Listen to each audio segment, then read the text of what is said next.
देखिए, हम सब लोग हिंदू धर्म के, सनातन धर्म के पालन करने वाले लोग हैं। हमारे यहाँ पुण्य पाप की भावना बताई गई है।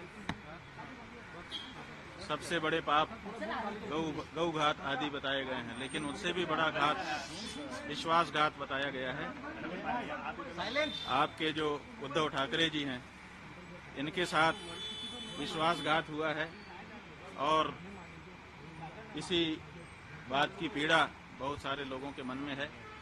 तो आज हम यहाँ पर उनके अनुरोध पर आए, उन्होंने स्वागत किया।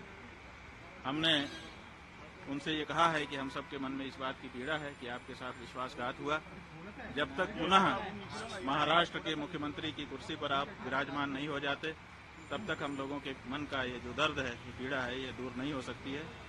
तो उन्होंने कहा है कि जैसा आप लोगों का आशीर्वाद होगा हम करेंगे।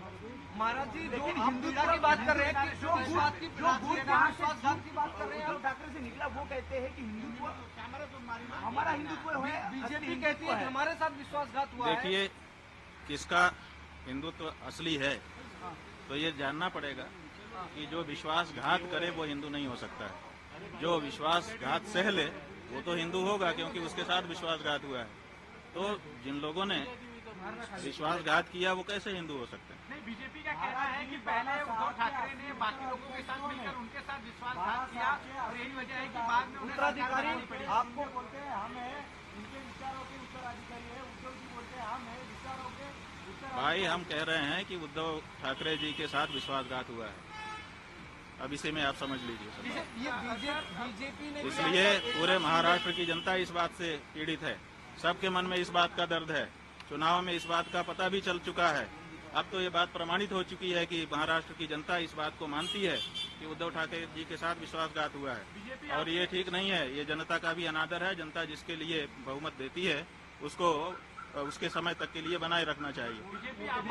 बीच में सरकार को तोड़ देना और बीच में जनमत का अनादर करना, ये अच्छी चीज नहीं है। भाजपा कहता है कि हिंदुत्व तो हम शंकराचार्य जो है ऐसे बयानबाजी को लेकर कैसे हमारा हिंदुत्व ही भाई, शंकराचार्य की बात नहीं है। शंकराचार्य जी क्या कहेंगे? जो सच होगा तो वही तो कहेंगे। हमें राजनीति से लेना देना नहीं है, लेकिन विश्वासघात तो हमारे यहाँ पाप बताया गया है। ये तो धर्म का मामला है ना, पाप और पुण्य। और इस बारे में कौन बोलेगा? राजनेता बोलेगा। इस बारे में तो धर्माचार्य ही बोलेगा। महाराज जी, जो पूजा हुई ये हमारे यहाँ परंपरा है कि जब गुरुजन पधारते हैं तो उनकी पादुकाओं की पूजा की जाती है और उसी का विधि विधान के साथ पालन उद्धव ठाकरे जी ने सपरिवार किया। प्रतीकात्मक केदारनाथ मंदिर बन रहा है दिल्ली में, उस पर क्या कहना है? देखिए, प्रतीकात्मक केदारनाथ नहीं बन सकता है। हमारे यहाँ शिव पुराण में 12 ज्योतिर्लिंग का व्याख्यान किया गया है। बताया गया है कि 12 ज्योतिर्लिंग होते हैं। 12 ज्योतिर्लिंगों के जहाँ नाम बताए गए हैं वहीं पर उनका पता भी बता दिया गया है। और ये कहा गया है, जैसे सौराष्ट्रे सोमनाथम, पहले कहा सौराष्ट्र माने पता, उसके बाद कहा सोमनाथ। उसी तरह से केदारम हिमवत पृष्ठे, जो केदार है वो हिमालय के पृष्ठभाग में है, माने हिमालय में केदार है।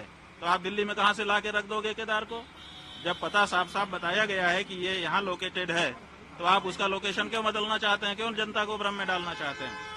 आप भगवान के 1000 नाम है, किसी नाम से स्थापना करके पूजा करिए, लेकिन केदारनाथ धाम दिल्ली में बनेगा, ये अनधिकार चेष्टा है और ये नहीं होना चाहिए। क्या इसके पीछे राजनीतिक वजह है? भाई, बहुत सारी राजनीतिक वजह हैं। हमारे सभी जो हमारे धर्म स्थान हैं वहाँ पर राजनीति वाले प्रवेश कर रहे हैं और अब हमारे धर्म स्थान में जहाँ प्रवेश करने में दिक्कत हो रही है, आप केदारनाथ में देखिए 228 किलो सोने का घोटाला हो गया। आप पत्रकार लोग क्यों नहीं उठाते हो? तो जब वहाँ पर घोटाला हो गया तो अब आप दिल्ली में केदारनाथ बना लोगे, वहाँ पर फिर दूसरा घोटाला करोगे। 228 किलो सोना केदारनाथ से गायब कर दिया गया। ये कहाँ का नियम है? क्यों नहीं उठाते हो प्रेस वाले इस बात को? आज तक कोई जांच तक नहीं बैठाई गई। 228 किलो सोना का घोटाला केदारनाथ में हो गया। जिन लोगों ने कौन जिम्मेदार है? क्यों इस बारे में जांच नहीं होती है? क्यों भाई इस बारे में निर्णय नहीं होता है? और अब आप कहेंगे हम दिल्ली में ही केदारनाथ बना लेंगे, ये नहीं हो सकता। नरेंद्र मोदी जी से आपने कल मुलाकात की, उनको आशीर्वाद दिया कल।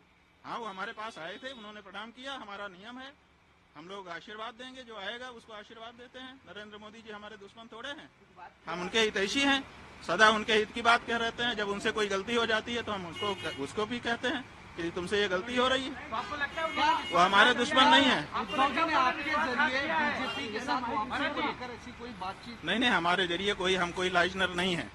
हमको श्रद्धा पूर्वक उन्होंने बुलाया था। हम, जैसा कि हमारा नियम है, श्रद्धा से बुलाने पर जाते हैं।